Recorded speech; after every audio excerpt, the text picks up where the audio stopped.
Hello dear student, आप सभी का एक बार फिर स्वागत करते हैं अपने इस यूट्यूब चैनल पे। तो आज के इस वीडियो में क्लास 10th साइंस के लिए मोस्ट इंपोर्टेंट 50 क्वेश्चन करने वाले हैं। यदि आप इन 50 प्रश्नों को तैयार कर लिया तो 100% 2025 एग्जाम में आपका 90 प्लस स्कोर हो जाएगा। 100% है। ये मोस्ट वांटेड 50 क्वेश्चन है। मैंने एक कदम पूरा प्रीवियस ईयर को देखते हुए सभी क्वेश्चन बैंक को एनालिसिस करते हुए इन 50 प्रश्नों को लिखा है बाबू। यदि आप 90 प्लस स्कोर करना चाहते हैं, 95 प्लस स्कोर करना चाहते हैं, तो आपको कुछ नहीं करना, बस इन 50 प्रश्नों को तैयार कर लेना है। 2025 एग्जाम में इस प्रश्न से एक भी बाहर प्रश्न नहीं जाएगा। ये 100% है कि इस प्रश्न के बाहर नहीं जाएगा। कम समय में यदि आप चाहते हैं कि 90 प्लस स्कोर करें, 95 प्लस स्कोर करें और अपने सपने को उड़ान भरें, तो आपको कुछ नहीं करना, बस ये 50 प्रश्न तैयार कर लीजिए। बाकी आपको टेंशन मुक्त हो जाना है। इन 50 प्रश्नों का मैं सॉल्यूशन भी आपको प्रोवाइड करा दूंगा। कुछ भी आपके लिए नहीं छोड़ूंगा। बस आपको क्या करना है, इस चैनल को सब्सक्राइब कर लेना है और वीडियो को लाइक और एक कमेंट जरूर करना है। यदि आपने इस वीडियो को अंत तक देखा और आपने एक कमेंट नहीं किया तो बहुत ज्यादा दुख होगा, क्योंकि आपके लिए 50 प्रश्न बहुत मेहनत करके खोजा गया है और बहुत मेहनत लगा इसमें। तो आपको कुछ नहीं करना, बस एक प्यारा सा कमेंट कर देना है, ठीक है। यदि आपको इसका पीडीएफ चाहिए तो आपको कमेंट बॉक्स में पीडीएफ लिखना है। यदि आपको इसका सॉल्यूशन चाहिए तो कमेंट बॉक्स में इसका सॉल्यूशन लिखना है, ठीक है। मैं पूरा कोशिश करूंगा कि 50 प्रश्न का सॉल्यूशन आपको दे दूं ताकि आपको 2025 एग्जाम में कोई भी दिक्कत ना हो। तो चलिए वीडियो को स्टार्ट करते हैं और हम लोग 50 प्रश्न को इस वीडियो में देखते हैं। बाकी इसका सॉल्यूशन यदि आप कहेंगे तो हम आपको इसका सॉल्यूशन प्रोवाइड करा देंगे। वीडियो को स्टार्ट करने से पहले एक बात और बाबू, यदि आपने इस चैनल को सब्सक्राइब किया है तो चैनल को सब्सक्राइब कर लीजिएगा और वीडियो को लाइक कीजिएगा और एक कमेंट जरूर कीजिएगा। यदि आप एक कमेंट कर देंगे तो हम इसी तरह हर सब्जेक्ट के लिए मोस्ट वांटेड क्वेश्चन करा देंगे, हर सब्जेक्ट के लिए। तो बस आपको क्या करना है, प्यारा सा कमेंट आपको कर देना है, ठीक है। चलिए वीडियो को स्टार्ट करते हैं और एक एक प्रश्न को बताते हैं कौन कौन प्रश्न आपके लिए मोस्ट इंपोर्टेंट होने वाला है, ठीक है। चलिए देखिए, सबसे पहले आपका चैप्टर 1 से स्टार्ट करेंगे और अंत तक चैप्टर को हम लोग क्वेश्चन कर लेंगे, ठीक है। पहला आपका प्रश्न क्या है? पहला आपका प्रश्न है संयोजन तथा वियोजन अभिक्रिया। मोस्ट वांटेड क्वेश्चन है चैप्टर 1 का कि संयोजन अभिक्रिया किसे कहते हैं, वियोजन अभिक्रिया किसे कहते हैं। इस पे आ जाएगा टिप्पणी भी लिखिए, क्या लिखिए, टिप्पणी भी लिखिए और किस तरह आएगा, कह देगा संयोजन अभिक्रिया की परिभाषा दीजिए तथा उदाहरण दीजिए। तो ये दोनों क्वेश्चन आपके लिए मोस्ट वांटेड होने वाला, ठीक ना। ये बस 50 क्वेश्चन कहने के लिए, लेकिन ये टोटल आपका 100 क्वेश्चन हो जाएगा, ठीक है। चलिए अब अगला दूसरा क्या है? दूसरा आपका प्रश्न है कि ऊष्माक्षेपी तथा ऊष्माशोषी अभिक्रिया किसे कहते हैं। इसका परिभाषा पूछेगा और इसका उदाहरण भी पूछ लेगा और कितने नंबर में? 4 नंबर में आ जाएगा, ठीक है। 2024 का आप कोई भी सेट उठा लीजिए, उसमें क्वेश्चन बार बार रिपीट हुआ है ऊष्माक्षेपी और ऊष्माशोषी अभिक्रिया का, ठीक है। चलिए तीसरा प्रश्न क्या है? तीसरा प्रश्न है कि रासायनिक समीकरण संतुलित करने की विधि। मोस्ट वांटेड क्वेश्चन है वाला। आपके एग्जाम में 2025 में 4 नंबर का क्वेश्चन ऐसा आएगा जिसमें आपको समीकरण दिया रहेगा, उसको संतुलित करना होगा, ठीक है। तो आपको जरूर इसको तैयार करना है, रासायनिक समीकरण संतुलित करने की विधि को, ठीक है। चलिए अब अगला प्रश्न क्या है? अगला प्रश्न है कि अम्ल क्षार तथा लवण की परिभाषा तथा उदाहरण लिखिए। चैप्टर 2 का मोस्ट वांटेड क्वेश्चन है और ये आएंगे तो लॉन्ग में भी आएंगे। लिख देगा डायरेक्ट कि अम्ल क्षार तथा लवण की परिभाषा तथा उदाहरण दीजिए। कितने नंबर में सर? 6 नंबर का एक प्रश्न है, इसको जरूर से जरूर तैयार कर लीजिएगा। मोस्ट वांटेड क्वेश्चन है अम्ल क्षार तथा लवण की परिभाषा एवं उदाहरण, ठीक है। चैप्टर 2 का प्रश्न है। अगला प्रश्न क्या है? अगला प्रश्न है कि बेकिंग सोडा बनाने की विधि। मोस्ट वांटेड क्वेश्चन है। बेकिंग सोडा आएगा, विरंजक चूर्ण आएगा, ठीक ना। ये सब प्रश्न आपके एग्जाम में 2025 में आएंगे और कितने नंबर में? 6 नंबर में, लॉन्ग में आएंगे, ठीक है। चलिए तो बेकिंग सोडा बनाने की विधि तैयार कर लीजिएगा। फिर अगला क्या है? धावन सोडा बनाने की विधि, ठीक, इसको भी तैयार कर लीजिएगा, ठीक है। यदि आपने इनको तैयार कर लिए, बेकिंग सोडा बनाने की विधि, धावन सोडा बनाने की विधि और प्लास्टर ऑफ पेरिस, तो आप निफिकिर 6 नंबर तो आप 2025 में एकदम तैयारी कर लिया। यदि आपने इन तीनों को तैयार कर लिया तो 6 नंबर कहीं नहीं जाने वाला है। 100% इन तीनों में से जरूर कोई एक आएगा ही आएगा, ठीक है। अगला क्या है? अगला मोस्ट वांटेड टॉपिक है उदासीनीकरण अभिक्रिया। 2024 का कोई भी सेट उठा लीजिए, 2024 के 7 सेट में से लगभग 3 से 4 सेट में प्रश्न आया है उदासीनीकरण अभिक्रिया क्या होती है, परिभाषा लिखिए और क्या कीजिए, इसका उदाहरण भी दीजिए। तो उदासीनीकरण अभिक्रिया एक अपने आप में मोस्ट वांटेड टॉपिक है, इसको आपको तैयार कर लेना है, ठीक है। चलिए अगला प्रश्न क्या है, अगला प्रश्न धातु और अधातु। आपका चैप्टर नंबर 3 आ गया धातु और अधातु। इसमें क्या करना होगा, इससे किस तरह प्रश्न आएगा, धातु और अधातु की परिभाषा लिखिए और उनके उदाहरण भी लिखिए, ठीक है। चाहे ऑप्शनल में आ जाएगा कि धातु बताइए निम्नलिखित में से कौन सा जो तत्व है वो धातु है और कौन अधातु है। तो इन टॉपिक को भी आपको क्लियर कर लेना है, ठीक है। अगला प्रश्न क्या है, अगला प्रश्न आपका है 10वां के विद्युत रासायनिक श्रेणी, मोस्ट वांटेड क्वेश्चन विद्युत रासायनिक श्रेणी 100% 2025 एग्जाम में आएगा, विद्युत रासायनिक श्रेणी, ठीक है।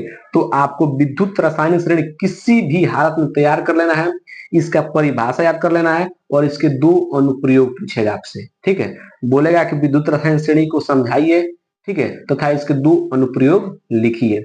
तो आपको इसको जरूर से जरूर तैयार कर लेना है, विद्युत रासायनिक श्रेणी, ठीक है। चलिए अगला प्रश्न क्या है, अगला प्रश्न है संतृप्त तथा असंतृप्त, मोस्ट वांटेड भी टॉपिक है, संतृप्त तथा असंतृप्त, ठीक है, इसको आपको तैयार कर लेना है, ठीक।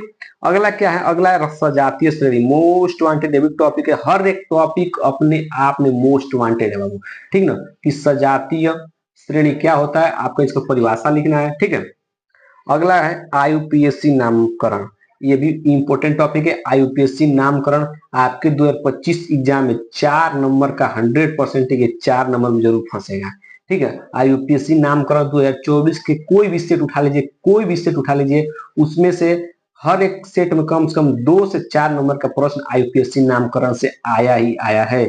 तो आपको आईयूपीएससी नामकरण क्लियर कर लेना है। बाकी यदि आप बस एक कमेंट कर दिए सर इसका सॉल्यूशन दे दीजिए, तो इन सभी प्रश्न का सॉल्यूशन एक वीडियो में दे दूंगा, ताकि आपका 50 प्रश्न कंप्लीट हो जाए। बस आपने इस 50 प्रश्न को तैयार कर लिया बाबू, तो 100% 95 प्लस लाने से कोई नहीं हो सकता आपको, ठीक है। चलिए अगला प्रश्न देखिएगा, अगला प्रश्न क्या है कि साबुनीकरण अभिक्रिया, मोस्ट वांटेड टॉपिक है साबुनीकरण अभिक्रिया, डायरेक्ट एग्जाम में पूछ देगा साबुनीकरण अभिक्रिया किसे कहते हैं। तो आपको इसको लिखना है और इसका कोई क्या लिखना है, वो इसका वो रासायनिक समीकरण भी देना है साबुनीकरण अभिक्रिया का, ठीक है। चलिए अगला प्रश्न क्या है, अगला प्रश्न एस्टिलीकरण अभिक्रिया, ठीक ना। एस्टिलीकरण अभिक्रिया जब आप साबुनीकरण अभिक्रिया पढ़ेंगे तो उसी चैप्टर में आप पढ़ेंगे एस्टिलीकरण अभिक्रिया क्या होता है, मोस्ट वांटेड दोनों प्रश्न है, इसको आपको तैयार कर लेना है। तो इस तरह आपके 15 प्रश्न हो गए। अब हम लोग अगला प्रश्न को देखते हैं। अगला प्रश्न क्या है, पाचन तंत्र। अब आपके बायोलॉजी के प्रश्न स्टार्ट हो गए, पाचन तंत्र को आपको तैयार कर लेना है, ठीक है। पाचन तंत्र से जो भी संबंधित प्रश्न है आप इसको तैयार कर लीजिएगा, ठीक है। अगला है 17वां प्रश्न है श्वसन तंत्र, मोस्ट वांटेड टॉपिक है श्वसन तंत्र। ये सब लॉन्ग में ही आएंगे, 6 नंबर में ही आएंगे, ठीक है। तो पाचन तंत्र हो गया, श्वसन तंत्र हो गया। फिर अगला है उत्सर्जन तंत्र। अगला क्या है, उत्सर्जन तंत्र। आपको इसको जरूर से जरूर तैयार कर लेना है, उत्सर्जन तंत्र, ठीक है। अगला क्या है, लैंगिक जनन, ठीक है ना, यहाँ पर लैंगिक जनन है, ठीक है। तो लैंगिक जनन का ऑलरेडी मैंने एक वीडियो बना दिया है, वो 10 मिनट का वीडियो है, जिसमें मैंने आपका 6 नंबर पक्का कराया है। लैंगिक जनन का जो भी इंपॉर्टेंट सवाल है मैंने उसको करा दिया है, चित्र के माध्यम से समझा दिया है। आप जाकर वीडियो को देख सकते हैं और अपना 6 नंबर आज ही पक्का कर सकते हैं, ठीक है। अब इस तरह इसमें हम लोग 19 प्रश्न हो गया। अब हम लोग चलते हैं अगले प्रश्न को देखते हैं। अब 20वां प्रश्न क्या है, 20वां प्रश्न अलैंगिक जनन। 20वां प्रश्न क्या है, अलैंगिक जनन, ठीक है। तो लैंगिक जनन और अलैंगिक जनन को जरूर से जरूर आपको तैयार कर लेना है, ठीक है। चलिए अब अगला प्रश्न देखते हैं। 20 प्रश्न हो गया। अब 21वां प्रश्न क्या है, परागण, ठीक ना, परागण, ठीक ना। इसको क्या करना है, परागण क्या होता है, इसके बारे में आपको इसका परिभाषा, इसके बारे में जो भी नॉलेज होगा आप याद कर लीजिएगा, परागण क्या होता है, ठीक है। तो 21 नंबर क्या हो गया, परागण हो गया, ठीक है। अगला प्रश्न क्या है, अगला प्रश्न है पुष्प की संरचना, मोस्ट वांटेड क्वेश्चन है पुष्प की संरचना। हर एक सेट में पूछा गया है पुष्प की संरचना, इसको आप जरूर से जरूर तैयार कर लीजिएगा, पुष्प की संरचना, ठीक है। 22वां प्रश्न क्या है, अगला प्रश्न 23 नंबर प्रश्न है नर तथा मादा जनन तंत्र, मोस्ट वांटेड क्वेश्चन है नर तथा मादा जनन तंत्र। यदि आपने बस इतना तैयार कर लिया हो तो समझ लिया कि 95 प्लस लाने से कोई नहीं सकता, 100% है। बहुत सोचने समझने हर एक क्वेश्चन बैंक से इस प्रश्न को छांट छांट कर लिखा गया है। अब आप लोग अगला प्रश्न देखिए। 24 नंबर प्रश्न क्या है, डीएनए तथा आरएनए में अंतर, मोस्ट वांटेड टॉपिक है डीएनए तथा आरएनए में अंतर, ठीक है। ये आपका 24 नंबर प्रश्न हो गया। 25 नंबर प्रश्न क्या है कि मेंडल के अनुवांशिकता का नियम, मोस्ट वांटेड क्वेश्चन। 25 नंबर तो आपको 100% तैयार कर लेना है। मेंडल के अनुवांशिकता का नियम मोस्ट वांटेड टॉपिक है बाबू। बस आपको कुछ नहीं करना है, बस इन मेंडल के अनुवांशिकता नियम को तैयार कर लीजिएगा। मेंडल के अनुवांशिकता का शायद 3 नियम है, उन तीनों नियमों को आपको याद कर लेना है। उसके बाद आप निफिक्र हो जाएगा। बायोलॉजी में 6 नंबर पक्का हो गया है। ठीक है, चलिए अगला प्रश्न क्या, अगला प्रश्न क्या है, एक संकरण तथा द्विसंकरण, ठीक ना, द्विसंकर संकरण को तैयार करना है। एक संकर तथा द्विसंकर संकरण को क्या करना है, आपको तैयार कर लेना। ये भी इसी चैप्टर का टॉपिक है, मोस्ट वांटेड टॉपिक है वाला। ठीक है, चलिए अगला देखिए, अगला क्या है, लिंग निर्धारण की प्रक्रिया। मोस्ट वांटेड क्वेश्चन, लिंग निर्धारण की प्रक्रिया। 2024 के कम से कम 2 से 3 सेट में प्रश्न आ चुका है। लिंग निर्धारण की प्रक्रिया को समझाइए चित्र के माध्यम से, सचित्र वर्णन करना है। ठीक है, तो इसको आपको जरूर तैयार करना है। आएगा तो कितने नंबर में सर, 6 नंबर में आएगा। ठीक है, चलिए 27 प्रश्न हो गया। अब हम चलते हैं 28 नंबर प्रश्न, मानव मस्तिष्क। मानव मस्तिष्क आपको क्या करेगा इसमें, इससे किस तरह प्रश्न आएगा, मानव मस्तिष्क का सचित्र वर्णन कीजिए, 6 नंबर में आएगा। ठीक है, चलिए अब अगला प्रश्न क्या, अगला प्रश्न क्या है, तंत्रिका तंत्र। अगला प्रश्न क्या है, तंत्रिका तंत्र को तैयार कर लेना आपको। ठीक, अगला प्रश्न क्या है, 30 नंबर प्रश्न है। अब आपका फिजिक्स का क्वेश्चन चालू हो गया। इसके पीछे मैंने केमिस्ट्री का जितना प्रश्न था उसको करा दिया, बायोलॉजी के जितने मोस्ट इंपोर्टेंट टॉपिक था मैंने उसको करा दिया। अब आपका चालू होता है फिजिक्स का मोस्ट इंपोर्टेंट टॉपिक। ठीक है, तो चलिए पहला ये प्रकाश का परावर्तन, बोल देगा प्रकाश के परावर्तन को समझाइए तथा इसके कितने नियम है उन नियमों को लिखिए। ठीक, तो प्रकाश का परावर्तन की परिभाषा तैयार कर लीजिएगा। इसके कितने नियम है, इसके टोटल 2 नियम है, उसको भी आपको क्या कर लेना है, तैयार कर लेना है। ठीक है, 30 प्रश्न हो गया। अब चलते हैं अगले प्रश्न में। बाबू यदि आपको यहाँ तक प्रश्न में यदि जान लगा हो और लगता है कि मोस्ट वांटेड क्वेश्चन, तो आप यहाँ भी चैनल को सब्सक्राइब कर लीजिएगा, वीडियो को लाइक और एक कमेंट जरूर कीजिएगा। ठीक है, चलिए 31वां प्रश्न करते हैं। 31वां प्रश्न है कि अवतल उत्तर दर्पण से प्रतिबिंब बनना, जरूर से जरूर तैयार कर लीजिएगा। अवतल दर्पण द्वारा प्रतिबिंब कितने केस बनते हैं, 6 केस बनते हैं। उत्तल दर्पण से प्रतिबिंब के कितने केस बनते हैं, 2 केस बनते हैं। इन 8 केस को यदि आपने तैयार कर लिया तो फिजिक्स में आपका 6 नंबर पक्का हो जाएगा। डायरेक्ट इससे प्रश्न पूछ लेगा, न्यूमेरिकल भी आ जाएगा इससे। ठीक है, अब कह देगा सचित्र वर्णन करिए, चित्र भी आपको बनाना पड़ेगा। इसीलिए अवतल और उत्तल दर्पण के प्रतिबिंब के जितने भी केस है सबको तैयार कर लीजिएगा। ठीक है, चलिए अगला प्रश्न क्या है, अगला प्रश्न है प्रकाश का अपवर्तन। मोस्ट वांटेड टॉपिक है, प्रकाश का परावर्तन हो चाहे अपवर्तन हो, डायरेक्ट पूछ जाए प्रकाश का अपवर्तन को समझाइए तथा इनके कितने नियम है उन नियमों को समझाइए। ठीक है, तो इसके भी 2 नियम है और इसके भी 2 नियम है, दोनों नियमों का कर लीजिएगा, आप लोग तैयार कर लीजिएगा। ठीक है, डायरेक्ट पूछेगा स्नेल का नियम को भी समझाइए, तो स्नेल का नियम को भी आपको याद रखना है। ठीक है, अगला प्रश्न क्या है, लेंस से प्रतिबिंब का निर्माण। ठीक ना, अब आपको लेंस से प्रतिबिंब का निर्माण को तैयार कर लेना है। ठीक है, लेंस कौन, उत्तल लेंस और अवतल लेंस होते हैं, जिसमें उत्तल लेंस में 6 केस बनते हैं प्रतिबिंब का बनने का, और अवतल लेंस में 2 केस बनते हैं प्रतिबिंब का बनने का, तो उसको भी आपको तैयार कर लेना है। ठीक है, चलिए अगला प्रश्न क्या है, लेंस की क्षमता। लेंस की क्षमता को भी आपको तैयार करना है, इंपोर्टेंट टॉपिक है लेंस की क्षमता। ठीक है, अगला प्रश्न क्या है, निकट दृष्टि दोष। मोस्ट वांटेड क्वेश्चन है निकट दृष्टि दोष। इससे आपके एग्जाम में न्यूमेरिकल भी आ सकता है और बोल देगा निकट दृष्टि दोष किसे कहते हैं, इसके निवारण के लिए किस लेंस का उपयोग करते हैं, तो आपको तैयार कर लेना है। कैसे प्रश्न पूछेगा, एक और बात समझ लीजिए, निकट दृष्टि दोष किसे कहते हैं, ठीक है, इसके निवारण के लिए किस लेंस का उपयोग करते हैं। ठीक है, तो इस तरह का एग्जाम में प्रश्न आप पे आएगा। ठीक है, अगला प्रश्न क्या है कि दूर दृष्टि दोष क्या होता है। ठीक है, वही पूछेगा दूर दृष्टि दोष किसे कहते हैं, इसके निवारण के लिए क्या बताइए, किस लेंस का उपयोग करते हैं वो लिखिए। ठीक है, समझ रहे हैं। 36 प्रश्न हो गया। आपका 37वां प्रश्न है मानव नेत्र।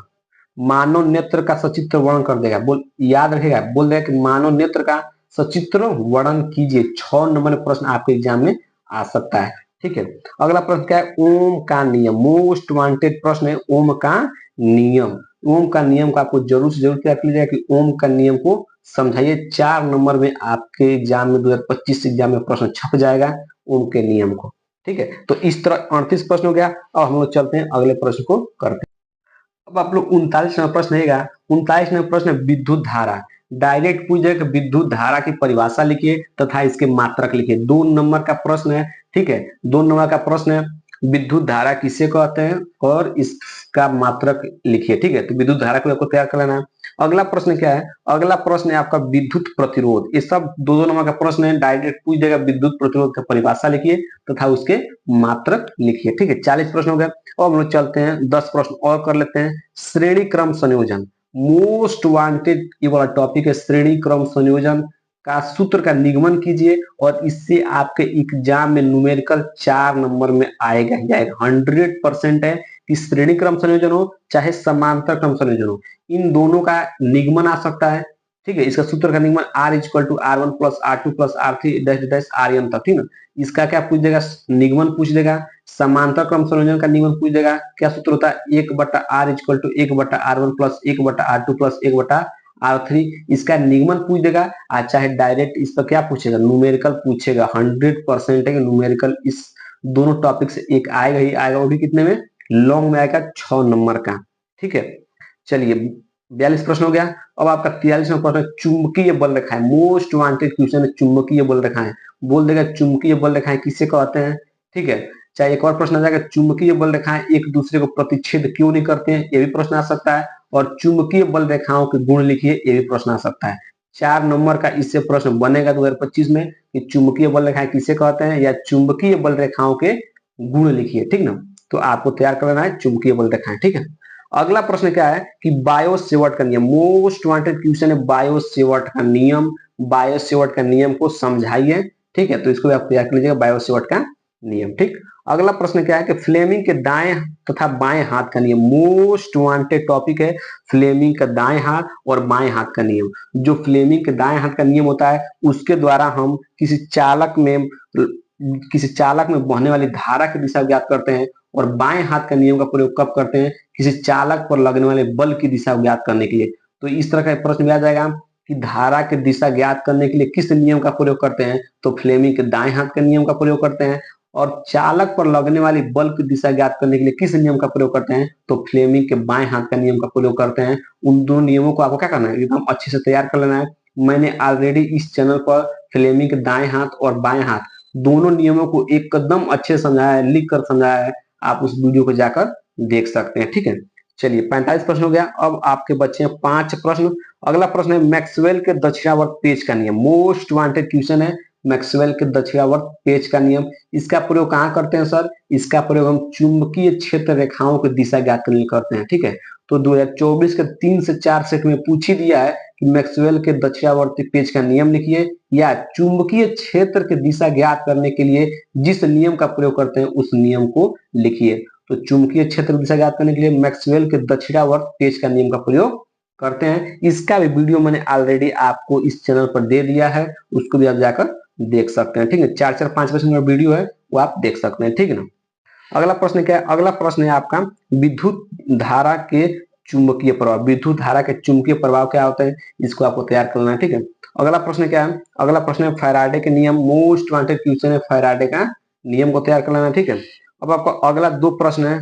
अगला क्या है? ओजोन परत का अपक्षय, ये भी आपको तैयार करना है। ओजोन परत का अपक्षय मोस्ट वांटेड टॉपिक है, ओजोन परत का अपक्षय। ठीक है, अगला प्रश्न है ऊर्जा के स्रोत, ऊर्जा के स्रोत। ठीक है, तो ये रहे इस तरह आपके 50 मोस्ट वांटेड टॉपिक। यदि बस आपने इन्हीं टॉपिक को तैयार कर लिया तो 100% है कि आपका एक भी नंबर नहीं कटेगा बाबू, एकदम 100% है। ठीक है, तो बस अब क्या करना है? इन्हीं 50 प्रश्नों को तैयार कर लेना है। यदि आपने इन सभी प्रश्नों को तैयार कर लिया बाबू तो 100% आपका 90+ स्कोर करने से कोई नहीं हो सकता है। तो आपको क्या करना है? कुछ नहीं करना है। यदि इसका सॉल्यूशन चाहिए तो आपको कमेंट बॉक्स में सॉल्यूशन लिख देना है। यदि इसका पीडीएफ चाहिए तो कमेंट बॉक्स में पीडीएफ लिख देना है। बाकी वीडियो कैसा लगा हो कमेंट करके जरूर बताइएगा। यदि आपने एक कमेंट कर दिया तो इसी तरह मैं सभी सब्जेक्ट का मोस्ट इंपोर्टेंट टॉपिक करा दूंगा। आपको कहीं भी इधर उधर नहीं जाना है। 95+ इस चैनल के माध्यम से आपको हर एक सब्जेक्ट में प्राप्त की करा देंगे हम। बस अब क्या करना है? बस एक कमेंट कर देना है कि वीडियो कैसा लगा। यदि आपने एक कमेंट किया तो आपके लिए और क्वेश्चन में करा दूंगा। ठीक है, चलिए मिलते हैं अगले